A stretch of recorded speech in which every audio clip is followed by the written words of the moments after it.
Comment savoir si une relation est saine? On m'a souvent posé cette question, mais la vérité, c'est que la plupart des gens ne veulent pas vraiment entendre la réponse. Et si le problème n'était pas que tu ne sais pas reconnaître une relation saine, mais plutôt qu'une partie de toi reconnaît comme normal ce qui ne l'est pas? Ce que tu considères comme normal pourrait être exactement ce qui te fait souffrir en réalité. On ne choisit pas uniquement une relation avec notre conscient. On la choisit aussi avec notre histoire, avec ce qu'on a connu, avec ce qu'on a appris à tolérer, avec ce qui est devenu familier au fur et à mesure de nos relations. Et le problème du familier, c'est qu'il peut être inconfortable, déséquilibré, parfois même douloureux, mais quand même nous sembler normal. Ton inconscient ne cherche pas ce qui est bon pour toi, il cherche ce qu'il connaît déjà. Par exemple, quelqu'un qui a connu une forme d'instabilité émotionnelle durant l'enfance peut se retrouver attiré par des relations où l'autre est présent, puis distant, puis il revient.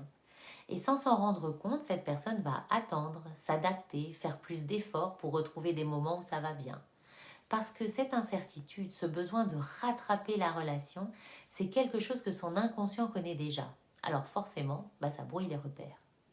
Tu peux te retrouver dans une relation qui ne te respecte pas vraiment, où tu doutes, où tu t'adaptes en permanence, où tu portes beaucoup, sans forcément te dire que ce n'est pas sain, parce que d'une certaine manière, ça te paraît logique. A l'inverse, une relation saine ne va pas toujours te sembler évidente au début. Une relation saine, c'est pas une relation parfaite. Il peut y avoir des désaccords, des tensions, des moments d'incompréhension, mais il y a une base solide. Il y a du respect, même dans les conflits. Il y a de la communication, pas du silence ou de l'évitement. Il y a un sentiment de sécurité où tu peux être toi sans avoir peur de déranger, de décevoir ou d'être rejeté. Et surtout, tu ne te sens pas seul à porter la relation. Il y a une responsabilité partagée. Et parfois, ça peut te sembler étrange, trop calme, trop simple, moins intense. Et beaucoup de personnes passent à côté de relations saines parce qu'elles ne ressentent pas cette intensité à laquelle elles sont habituées.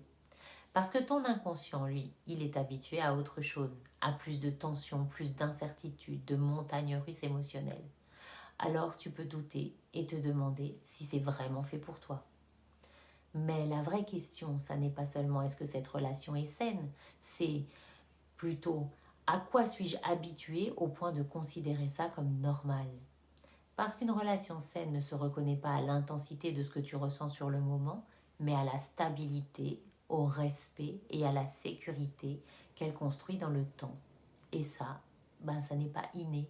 Ça demande d'être observé, compris et appris. Et pas seulement avec la tête, mais à s'ancrer quelque part en profondeur en nous. Parce que ces schémas, tu ne les reproduis pas par hasard. Ils sont enregistrés dans ton inconscient qui cherche avant tout à te protéger, mais qui parfois a appris à fonctionner avec de mauvais repères. Et tant que ces schémas restent actifs, tu peux comprendre beaucoup de choses, mais continuer à vivre exactement les mêmes dynamiques. C'est pour ça que depuis 8 ans, je propose ce protocole de libération du subconscient à des personnes qui comprennent, mais qui reproduisent encore et toujours les mêmes schémas et qui voudraient aujourd'hui vraiment s'en libérer.